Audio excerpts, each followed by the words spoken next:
Good evening, everyone. This is Gil at Camp Patton Family Compound.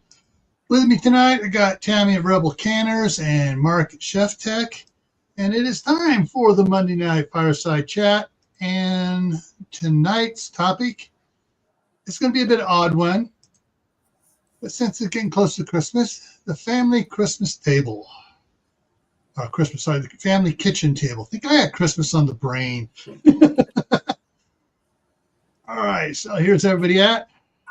And his phone went off. That sounded like Led Zeppelin or. All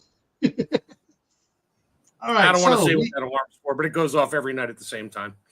Yeah. All right, so first one in. Oh, I got to share this one. Okay, so Walt said, "Howdy. We grew up in the kitchen or the barn. When Grandma asked if we were born in a barn, I say, I'm not sure. I spent half my life there and then run back to the barn." All right, then Phelan Clan Wolf came in, Mark came in, checked in, Mother's Garden came in. She said, you used to use the same phrase, you left the door open, yeah, but so did mine. Did she throw a wooden spoon or threaten to make you eat overcooked liver? Ooh, yuck. I had a few spoons broken on me, and I think what that made her more angry than whatever I did is that the spoon broke. Oh, yeah. And then it made her even angrier than sad when she threw a number 7 cast iron frying pan at me, not on purpose. It slipped out of her hand, and when it hit the floor, the handle broke off, and the handle took me out at the ankle. So she was upset about the pan, but couldn't believe she threw a frying pan at me. I was mean, apparently. All right, Suzanne Galay's in here as well. Geeky Gardens here. Lewis, it's the Marshmallow Man. Garden prepping came in on your side, Tammy. Thank you. Just a second. So garden prepping is actually GP from South Africa. Oh, Guardian He has Prepper. He has a new channel. So everybody go subscribe to his brand new channel, Garden Prepping. Everybody go and subscribe. Is he on here right now? Hang on one second. Yeah. Hang on one second. Where is it here? I have to do it when I watch yours. I'll catch it on the chat and on yours and go into it. Yep. Or someone can feel one of the wrenches can feel free to drop the wrench in there into the chat. All right. Let's see. Lewis is here. It's the Marshmallow Man. Yeah. Froze Diana 2 is here. Angel's Homestead is in on your side. Right. And I'm caught up for the moment. Okay, so my thought on tonight was, it has to deal with technology, the downfall. And I'm not just talking cell phones. I'm talking about once we got more than 13 channels, and even if you got all 13 channels, usually there was only 5. There was usually ABC, NBC, CBS, PBS, or whatever came in 9, and then some local station. Yeah. Ours was we had 2. We had channel. It came on came in on 8, but it was the Perfect 36 in San Jose. Because they were on UHF, but they hit that thing on 8. They grabbed it for a while, and channel 44 UHF in San Francisco, which was on channel 12. We had channel 3 out of Kalamazoo, and we had the Romper Room, and I got to go be on Romper Room on channel 3 out of Kalamazoo. Wow, my sister was on Romper Room way back in the day. We talked about this before, but that was our quote local channel, was channel 3 out of. Yeah, we had 2, 4, 5, 7, 9, 11, and 13, and then 2 of them up in the UHF band, which we never watched, unless there was really nothing on, and then we'd play with the antenna to try to get something. We couldn't tell what it was, but it was like watching snow ghosts run around. It was kind of fun. We were all watching Hee Haw, Lawrence Welk, and Mr. Rogers. Yeah. anyways, besides all that, since that was the and the remote control on the TV was get your butt up there and change the channel. Yeah. And we all had aluminum foil on the rabbit ears. Actually, we didn't have rabbit ears on ours. My grandmother spent the money and bought a big 35-foot high rotary antenna with the dial on it. There's like, whoa. Yep, we had that. We graduated to that after the when we went from black and white to color. Yeah. Our TV had a hole in the top where my dad would go over. The lines would start jumping on the vertical or the horizontal, and he'd go over and give it a pop with his fist, and it either made it worse or better. And then he popped it once a little too hard, so we had a hole in the top of our TV. Ours had 3 screws in the back, or the 3 knobs of a slot for a slot head screwdriver to go in, but it was also ribbed so you could actually reach back. And of course, me and my brother were the only ones that could stick our finger in the inside the hole to grab it to do it without a screwdriver. And we started doing, we just go, okay, that's good.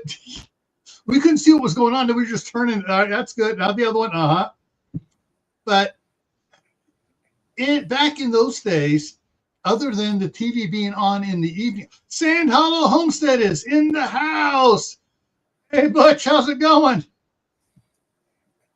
And so the TV only came on generally after dinner, usually like on Sundays for the the Wonderful World of Disney. Yep. Sunday night was the best. Walt Disney and Mutual of Omaha's Wild Kingdom. Wild Kingdom, yeah. And so, but most of the time, if we were gathered anywhere, it was in the kitchen. Yeah. Breakfast was served in the kitchen. Lunch was served. The kitchen had a half door to the rest of the house down off of it. Living room was one way.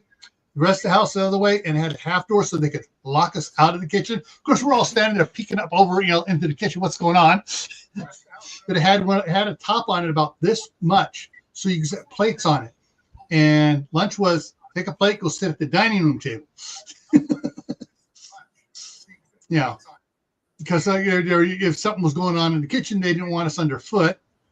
Of course, at the time, let's see, I was 4 and my brother was 3. Somebody or just 2.5. It's got to be coming out. It's got to be coming off of Mark's. Yeah, sorry, I just tuned into Tammy's channel on my phone and trolling here with that alternate ego, and the volume was up a little bit. Sorry about that. That's right. And we'll forgive you since it was for me. And so the so they would serve there, but middle of summer. Or near the end of summer when the blackberries came in. It was, everybody was in and out of the kitchen doing stuff, working, making ice cream time, making ice cream. The kitchen was the warmest room in the house in the wintertime. Oh, yeah. Of course, permaculture. And so it was central to pre-1970s life. Yeah. Kitchen was it. It was the epicenter. The dining room was for dinner usually, and when guests were over. And the rest of the time we either ate in the kitchen and stuff. My mom's house later on, she got in the 70s, had a dining room off the one side of the kitchen. One of the walls of the kitchen was, or 2 of the walls was open. I think it was like a bar, and there's bar stools on the other side, and all the grandkids sat at the bar stools, and she'd make them stuff and feed them through there. And that was the breakfast nook over there. I had a breakfast nook in my very first house I bought. It had the kitchen, and then it had a door, the swinging door. So you didn't have to turn a knob to get it. You just went in. Had a swinging door, had a little 8x8 breakfast nook I had a table in there. And then I had a formal dining room on the other side of that. We never used the formal dining room. One Thanksgiving. That was it. And then the rest of the time, I love that breakfast nook but I love the fact that it had doors that shut it off to the rest of the house. Yeah. My parents on that newer house, which was a Fleetwood double wide, extra long, extra wide mobile home that wasn't built. It did not look like a mobile home. And for the dining room, they were looking at what are we going to put in here? We don't want to get a big old fancy dining room table. Well, they was over at the S&H stamp store. My mom spotted a convertible table. Basically, it was octagon. You took the lid off, and it was bumper pull. The one side of the lid was nice hardwood. You flipped it over, and it had leather on there and cup holders, and it was a card table. Oh yeah. And poker that table. became the living. No, we didn't play poker. We played pinochle and oh hell, or AKA Mormon Bridge, and that became the dining room became the game rooms, except during Thanksgiving and Christmas dinner. Well, I'm one heck of a good oh hell player. Of course, in Michigan we have other names for it too. But yeah, the best one we ever played was back at my grandmother's house. We had 2 8-foot card tables set up together, plus plus that table, and we had all the cousins all around it, and we're all tight in, and we're using 4 decks. There were only 3 of us that could shuffle those 4 decks at the same time. And my most amazing memory of that was my oldest cousin, James Quentin Lawton Slater Jr., who's 11 years older than I am, was sitting right next to his mother. And he's going on, I forget what he called, and he starts playing stuff out. And his best friend, Stephen Scott, which we called Stephen Scott the Booger Snot, was across from him. And Stephen was known for sloughing aces. And when there were multiple decks, he would slough the ace of trump. That means you give it out without taking it in, folks, if you don't know anything about it. And Jay's going along. He had one more card to go, and Stefan hadn't been able to slough his ace of trump. And he took it from my cousin, and my cousin goes, "Oh, F!" And his mother goes, "James Quentin Lawton Jr." Everybody remembers that game. We played a lot of spades, too, at the kitchen table. Well, I got some pictures here for us to go over some of these. Oh, it's the new modern kitchen. And what do they have? They got when they first had a bar in there. This was I blocked out the advertisement thing, but this was an all electric kitchen. So this was early 70s. Yeah, with the pop-up refrigerator or whatever that is in the middle. Yeah. And a little bit older, more of a country style. Well, the original there you have it. You almost have a Hoosier cabinet kind of thing. Originally, all kitchen furniture was not put on the walls. It was not built onto the walls. It was all movable. Yes. And it was all modular. And so you would have your china cupboard, you'd have your Hoosier cabinet, you'd have your tables, your sideboards, a dry sink because you didn't have plumbing at that point. Or if you were really, once you got the pitcher pump, you'd have the wet sink with the lead liner. But all of it except the sink was mobile. Yeah. Let's see. All right. Getting back into the getting into the 60s. And I like that little refrigerator. Could you imagine someone having that for a family? The little condenser on top, the little round thing. There's where the motor is on top. And the little freezer box. I think that's a toaster. Yeah, right. Oh, that's a toaster oven on the counter there. Yeah, that's a toaster. Yeah, but that inside there, the top piece there is a little freezer box. Yeah. Yeah. It would keep ice cream cold for a day or two. 1 quart of ice cream, maybe. That's it. I had one. I had that one right there. A friend of mine gave it to me. It still worked great. I brought it to when I was working at Ford. I had a refrigerator there. I was like selling sodas and stuff out of. All right, I had one. It was crap. It died. So he gave me that one. I took it over to the body shop. They painted it Snap-on red. Ooh. And I put Snap-on logos on the front of it. The Snap-on guy offered me $2,000 for it. I didn't sell it to him. And then about a year later, we moved it to the other side of the shop, fortunately, because what we didn't know is, guess what? Not propellant, the gas they used in there. It wasn't Freon. It was propane. Yeah. Oops. Yeah. Yeah. Little propane leak and a little fire, and you want to see 4 guys drag a beautiful refrigerator out into the parking lot really fast. We didn't know it. We found out later. We talked to somebody. He's like, oh, yeah, they used propane back then. It's like, that would have been nice to know. I never would have put it in the shop. We got in a lot of trouble for that one. Yeah. Ooh. Yeah. So I should have sold like it for $2,000. The black and white tiles with the turquoise cabinets. Can you tell me what era this is? 50. You're talking late 50s, early 60s. Yes. Yep. Oh, yes. That was before Classic. avocado green became a thing in the late 60s, early 70s. Yeah. Avocado green and harvest gold. That's the 70s. This table, we had this table. I spent hours looking on the internet trying to find this picture. We had this table, but instead of red, it was a sort of turquoise, but it's more blue than turquoise. A lot more blue than turquoise. There was a little bit of green hint into it. That's what we had with one leaf in it.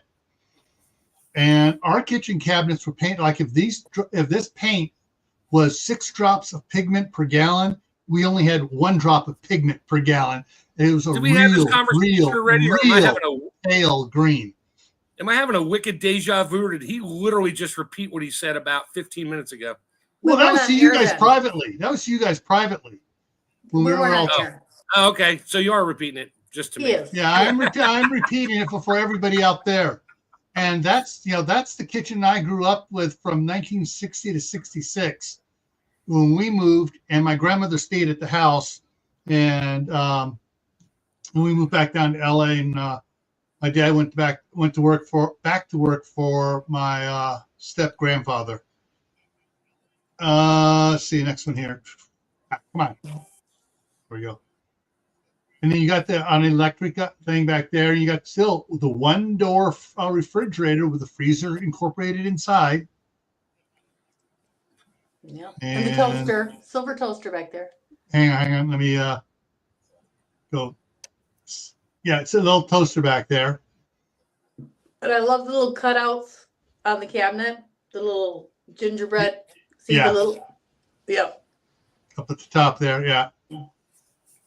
Now some more modern ones here, and we're gonna go. This is not a table in the kitchen. This is a protrusion island. Here is a real island with doors under it, not a table. You can't sit at it. Yeah, you could. Yeah, I mean it's on the one side there. Maybe on the left side, underneath your little status bar. It sticks out. 2 inches. Yeah, well. Yeah. It's for little schools. Yeah. There they are, back all together as a family at the set and the kitchen, doing things together as a family. That's, Yeah. Now, this next picture is a commentary on today's world, mixing it with the 50s world. Mm-hmm.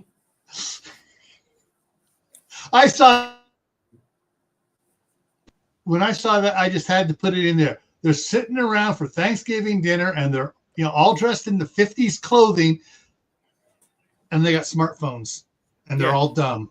And they text honey pass the potatoes. Yes. Yes. All right. Oh, yeah.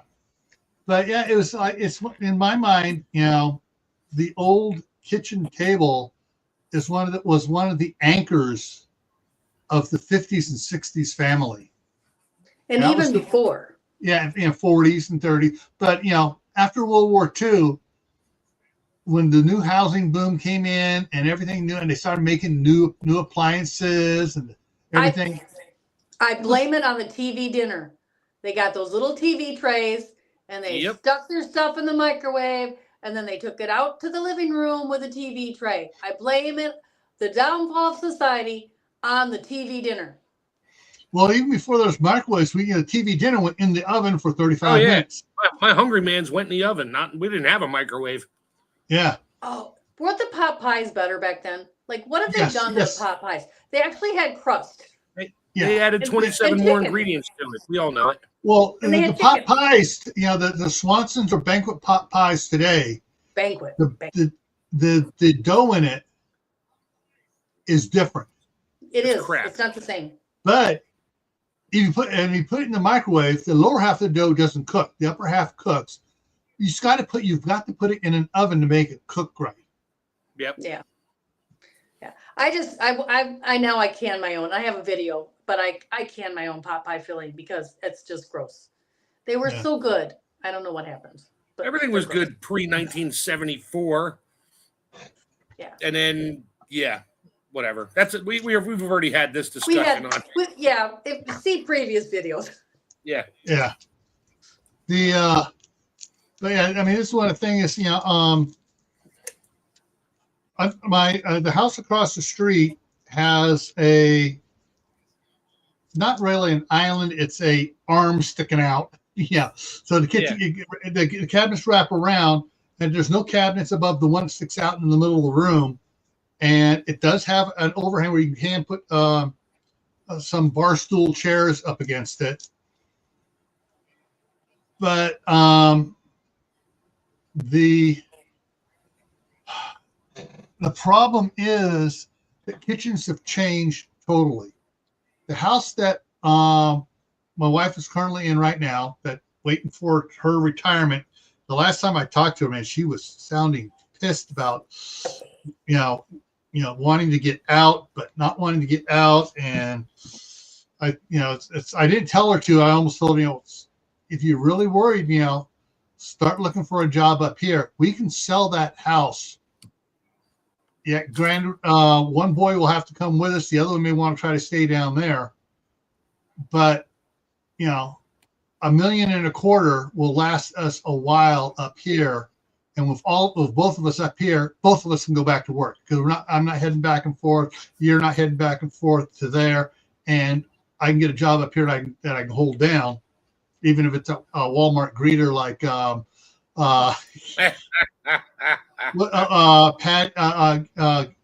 Patty and what's his name? He just quit. He just retired again from Walmart. Gilbert's Southern Blessed Homestead, and I would love. You know what? I would love to see Howie as a Walmart greeter for one day. Those people, the line would be across the parking lot. Nobody would get past because they'd all be listening to him.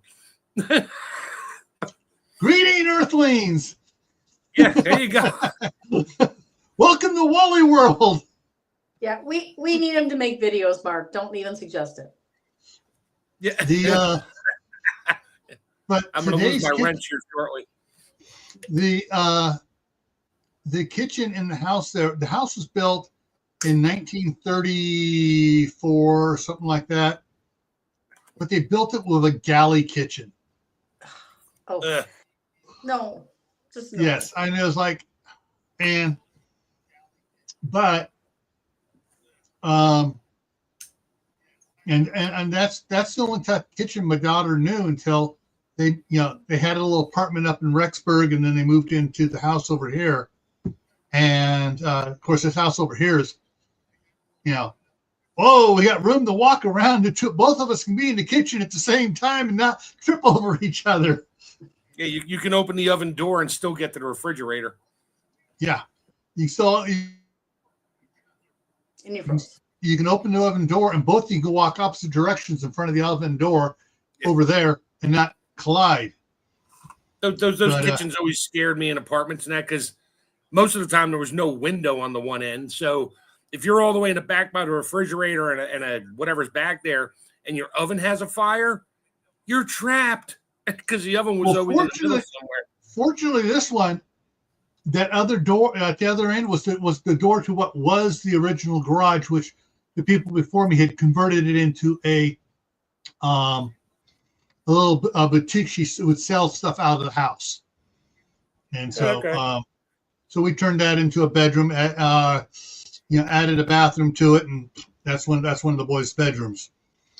But the galley kitchen, and there are too many houses that have galley kitchens through the 30s, 40s, 50s, and 60s that weren't big like this, and you can't. They were just there was another nail in the coffin of the kitchen family,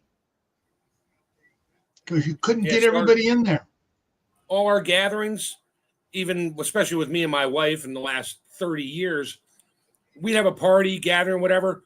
Yeah, we'd all be out in the dining room eating. The rest of the evening, 80% of the people would be in the kitchen. The kitchen is our gathering spot. It's always the gathering spot. Yeah. So our next house is going to have a big kitchen, plus our commercial kitchen in a separate building, which will be probably the really big gathering spot. Everybody wants to hang out and see what's going on. All right. Cast iron with Honey J Badger came in on your side, Tammy. Oh, hi. Merry Christmas. And so, and that's one of the things, if some families could get back to a kitchen table, I think their families would grow stronger again. And also make it no electronic devices allowed in the kitchen. Yeah, no TV, no phones. No TV in the kitchen, no tablets, no computers. That's where you got to make a Faraday bread box. So everybody brings their stuff in, puts it in the bread box, and shut the door. So it won't even beep until they open it up. No, I'll be freaking out going, I must have 50 messages by now. It's like, so you can read them all this evening on the way home. Yeah. Not while you're driving. Yeah. The other thing that kitchens are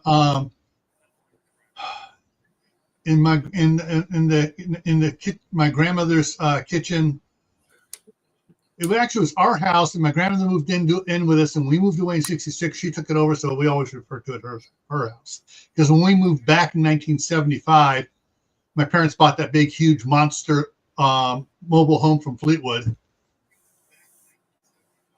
And anyways, there was a bookshelf in there by the kitchen window, above the counter, below the kitchen window sat high on the one side, and there was a shelf about 10 inches wide across there, and Better Homes and Garden, and all the cookbooks that were all 12 cookbooks were in there, and the shelf itself went beyond the window about a foot or so on each side before the cabinets picked up.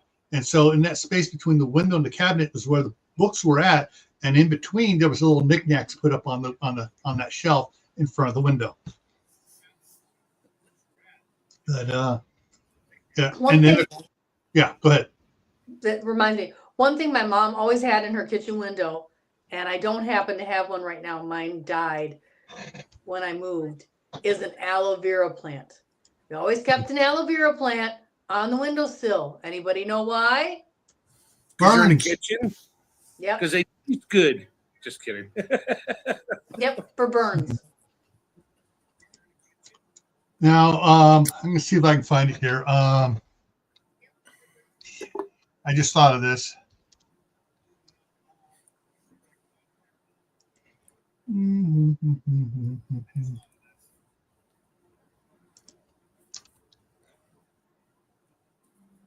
There we go. Boom.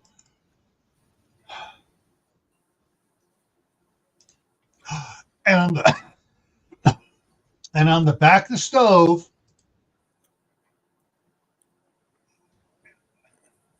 the bacon grease container. Oh, there you go. Gotta Ours lived save in it, ours strain lived in it. the fridge. It was Ours on the always- back of the stove on the top of it. Nothing's supposed to be up there, but my grandmother kept it up there because she was using it always. It'd fill up, it'd go down, fill up, it'd go down, fill up, it'd go down. Sunday we filled it up, cooking a lot of bacon, and by next Sunday it was almost empty again. Yep. Ours was a Hellman's mayonnaise jar in the fridge. Yeah. Well, that was we had a quart ball jar, but that was overflow. Overflow went in the fridge. We always kept one on the stove. Anything above that one went to the fridge. Yeah. And yeah, that's and the thing was when trying to remember when I started. Okay, I was 7 when I was allowed to cook bacon for the family for the first time. Yeah, granted they were doing the pancakes and they were watching me, and I'm down on the one side of the stove. I had we called it the utility pan. It was like the that tall aluminum pan, heavy duty aluminum, and had a roasting lid that could go over it. No racky you put in there. Well, that's what we cooked the bacon in. And so I'm on the side there, over the side of the stove, cooking it and get it done. And then my older brother would come over the plate and I'd use the tongs, pick the bacon out, put it on the plate, and he'd go over and spread it out and pat it down, get all the grease off of it. And about halfway done, when my dad would come over and would put on the big mittens and pour the grease into the thing, and then I finished cooking bacon. Yep. So how many times did you get splattered by hot bacon grease popping in the pan in your face? Not in my face, but on my hands over it. I get popped out. But hey, my hands are tough now. And that's why you kept the aloe vera in the kitchen. That's right. I didn't need it. I was a cowboy. Seriously, at 7 years old, I was riding a horse, playing with the horses, trying to ride my mom's bronc, which no one could ride, but I could lay, if it was up against the fence, and I could, on the fence, he'd come over there, and I could lay across on him, but my feet had to stay on that rail. If he saw my feet come off that rail, he'd buck. So I just stay over there and pat. I was the only one he would let that do to that. And my mom and dad freak out more times seeing me do that. After a while, they were watching one time. And my mom came, how are you doing that? My feet are staying on the rail. I'm not on him. But that was a cowboy. But cooking bacon, pancakes, waffles, all that stuff was it was a family, and we traded off. When my younger brother got 2 years older, he started cooking the bacon. And we traded off who was doing what in the kitchen. Everybody cooked in the kitchen except for dinner, which was my mom or my grandmother. And then after a while, my older sister's 10 years older than me started started helping with the dinner on it. And everybody learned how to cook. Everybody. Mm-hmm. Just by being there. Yeah. And everybody learned how to sew too. Yes. Yep. That's what we're doing right before this. I'm working on my quilts. Yeah. It's Christmas, must work on quilts. Now, before I finished projects. When I came in here and joined you guys beforehand, I was really emotionally in a place. I just finished writing the chapter on the wedding of two of the characters in my novel, the Scout and the Ninja, the two teenagers that are almost 18, but they instantly actually talked after 3 years of staring at each other. And as the one girl said, Cupid wasn't using arrows. He hit me with a lost rocket, and in the morning drop a Moab on me.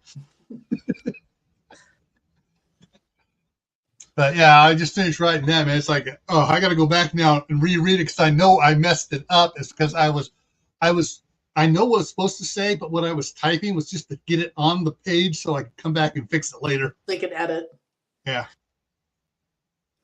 Yeah. The other bad part about that was, and a bad part emotionally, but good for the characters and stuff. 3 years earlier, her father got deployed, major in the Marine Corps fourth Forcon.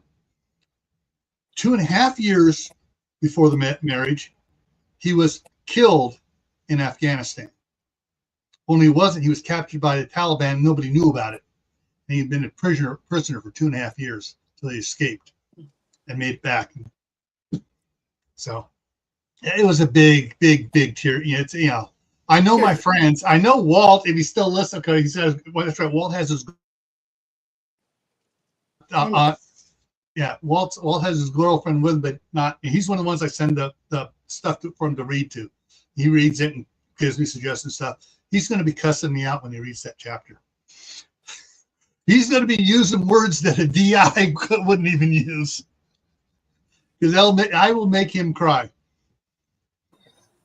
But back to this, and that's one of the things actually that in the summer after we had moved away, when I was went into junior high, so at 7th grade, I was allowed to fly back up there to Northern California, and my grandmother would pick me up over at the Oakland International Airport.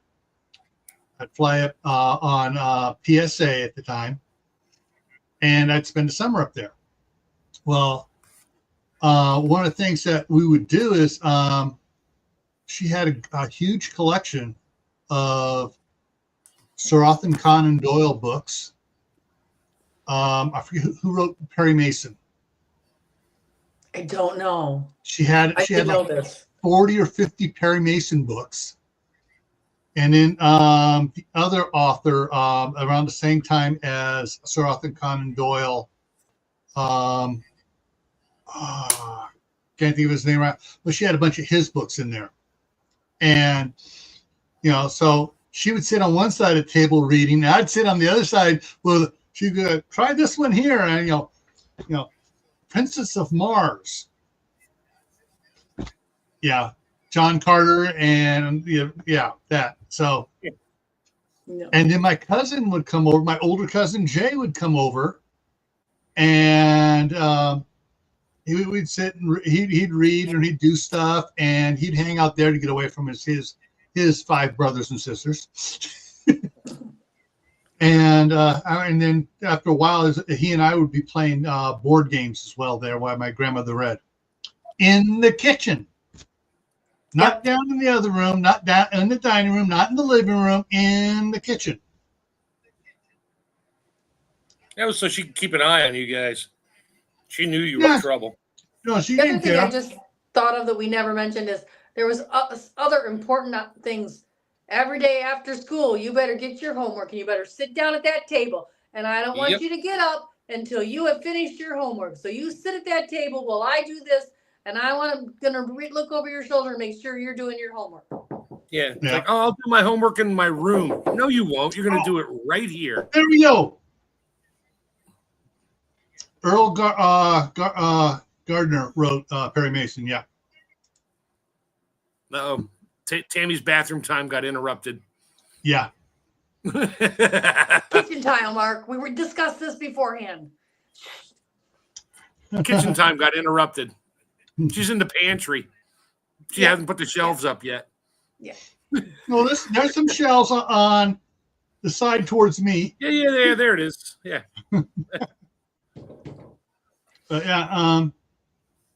And later on in the 70s, on that bar island thing around with cabinets above it, so you had like 2.5 feet between the cabinets and the top of the counter there, where the grandkids all sat at. Panel. Yeah, the soffit. You had all the decorative plates stuck to it. No, it was cabinets. It was cabinets with doors on it. Oh no, we didn't. When we first moved into our house in Jersey was built in 1916, so it had 12-foot ceilings in the kitchen.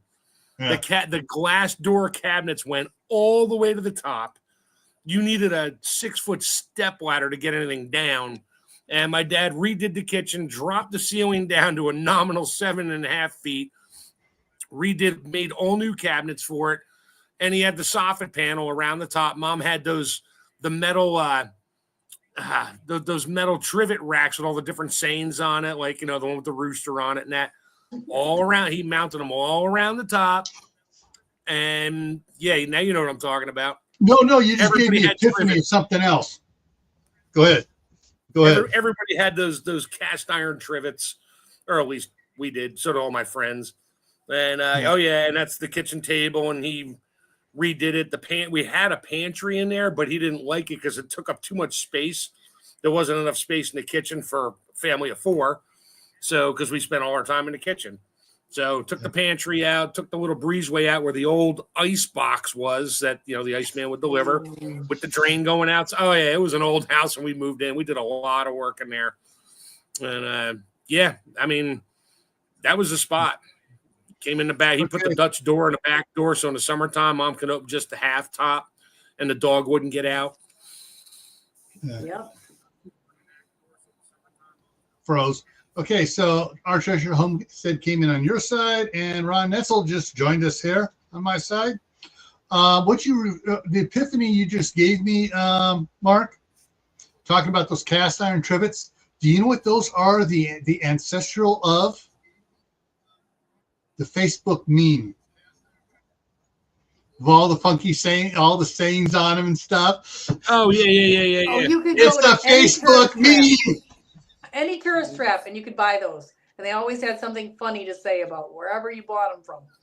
Exactly. It's the original Facebook meme. Like, eat here and get gas. Wait a minute. Yeah. Yep. Oh. Okay. All right. We're getting Lewis going. He wants to get on. Well, actually, when my wife does move up here, either the summer before or a couple months before, when she actually moves, we actually may wait until she's here if I get the outdoor kitchen going before then, is she wants to gut the kitchen because this has cheap mobile home shelves in there, cabinets in there. It's like these things are about 2 inches too narrow. I mean, too shallow. They're just, hey, Tibor, how's it going? And so, yeah, one of the things that she wants to do, she wants to redo this kitchen here. She wants to redo the island out that's there. And she's thinking about doing it more of a table with wheels on it so we can move it around. And having, those curly cord, heavy duty extension cords, that are about 6 foot long, but they can stretch out to 12, 15 feet. Putting one of those under to the plug underneath in the floor underneath it so we can move it and it'll still be plugged in for stuff she wants to keep on there, like when she wants to plug in a blender out there or a mixer or something else she doesn't want to have on the counter. That's her idea. So we may have and when she moves up here, we have a series of videos on the remodel of the homestead. But, all right, see everyone's saying hi to Tibor and vice versa. All right, yeah. So I mean, yeah, I am a firm believer that the kitchen can bring back a lot of goodness to the American family and cement it back together again. But the problem is, we got to get rid of this. We got to all sit down at the same time to eat. Yeah, that's my biggest goal is to just sit at the table and eat, not somebody sitting in a chair watching TV and the other one eating whenever. That's my family right now. The thing is, there in California, my oldest son works graveyard at Walmart, so his schedule's all cattywampus. I didn't know Walmart had a graveyard section. That's cool. Yeah.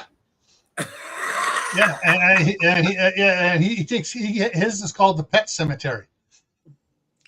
He's in charge of the pet section. Oh, he gets the dead goldfish out of the tank at night. Okay.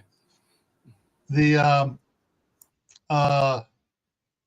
youngest one, on 3 nights a week he pulls 3 days a week he pulls double shifts for the overtime. So he's not around to have dinner, and my wife is like, and she fixes her dinner, She makes the leftovers, sticks them in the plastic containers, which she's slowly getting rid of and going to the glass ones. Sticks them in the fridge, and she goes and sits in the living room with her laptop, and or that, or she takes it out to the sewing room where she's working on quilts and stuff like that. So, yeah, she is so looking forward to being here and getting this kitchen going with the grandkids eating in the kitchen, and she's tell her to hurry up and retire and just move. Yeah. Well, if I ever find that winning lottery ticket laying on the ground somewhere, yeah, good luck with that. Yeah, even if it's for just a couple $100,000, that would be the trigger. Oh, I found one the other day, but it was too much money for me, so I just gave it away to some homeless dude. What was it? $10? That was like $30 or $40 million or something. I'm like, it's too much. Oh, you want the headaches of all the family coming around? Yep. The family that got disinherited 40 years ago. Family? What family? People coming out of the woodwork saying they're family. Yeah, exactly. Like I said, they've been disinherited 40 years ago and 7 generations back, or 7 generations out. Yeah. The good thing is in Maryland, it's a non-disclosure state, so if you win, you don't have to tell anybody. That's right. Well, so if I win, I don't pretend like nothing changed, and slowly build your castle somewhere else in another state. What I love is disappear. I can be in any state and they can't say a word because I'm still covered under the Homeland Security, National Security non-disclosure, so they can't say squat about me. There you go. I got another 7 years to go. I got to win it before then. Better hurry up. Yeah. So if you sell that house in California for $1.5 million and buy nothing but lottery tickets, you got a 4% chance of winning. Yeah. I got a better chance of winning of setting up an LLC, taking out the what's it called? Having a brain fart here. Hang on, I'm looking it up here right now. The IULs on all the grandkids and children, and investing that into properties, taking loans out on that because it's a tax-free, no-interest loan on those, buying more properties and turning those into rental incomes. But yeah, it's great having an accountant for the wife. Well, we have 5 more minutes. What's coming up this week? What's coming up this week? Let's see what we got here. Got some good stuff. So so today is Christmas Eve. So tomorrow's Christmas Eve. Yes. And right page up. There we go. So tomorrow night on Gray Man Prepping is Twas the Night Before Christmas, and we'll be giving away a couple of Amazon gift cards tomorrow night. And we're going to talk about presents and movies, Christmas movies, and Christmas memories type stuff tomorrow night, and try to make it a little more relaxing to anyone that said that's busy to wrap the stupid. I got another present to wrap. I got a present. Anyways, Thursday night's going to be the Midnight Ride, the last one of the year. And Friday, back here on Camp Patton Family Compound, the title is Christmas Recovery. Trying to be another stress-reducing live stream. So on Friday night. Saturday is Urban Water Scrounging on Gray Man Prepping. And next Monday is going to be a good one because that's the first. No, it's not the first one. It's the last Monday of December. And it's going to be first time water bath canning. Oh, okay. So it's going to be a class and information and sharing, folks. Guys, in the green tile. The green. Yeah. We had friends that had that in their what was the, okay, it's not, they called it, I'm trying to remember what they called it. It was more like a activity den. It wasn't the family room. It was more like a big game room where the kids could roughhouse in, and and then the kids got older, they stopped roughhousing. They started putting the Atari up in there and the rear projection TV. Yeah. All right. So water bath canning next Monday, and then next Tuesday is New Year's Eve. So if you're not out getting drunk on New Year's Eve and partying, next Tuesday we'll be here for you. I posted a video earlier. I got a bunch of unboxing videos. I've stuff piled up on the counter, so I've been unboxing videos today, and they're going to be posting here. I was first on that one. I saw it pop up. I watched it quick before the stream. That's who comment that was. I saw a comment pop up, and it's like, okay, I wonder who that was. I saw it pop up, but I was quilting, so I couldn't get to it right yet. Yeah, I think it was a 4-minute and 30-second one. Yeah, I put up my another short finally over the weekend of just a little short technical tip on how to get grease off of stock. Yeah. So, and you're not going live this week? No. Okay. Are you going live down there, Mark?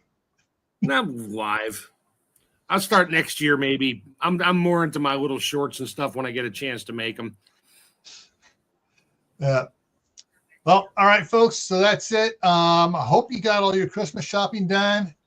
The Amazon strike is playing heck with my one last Christmas gift for my one grandson, but he's not going to know it. He's going to know it, but it'll be like, ooh, another Christmas gift is supposed to arrive around New Year's.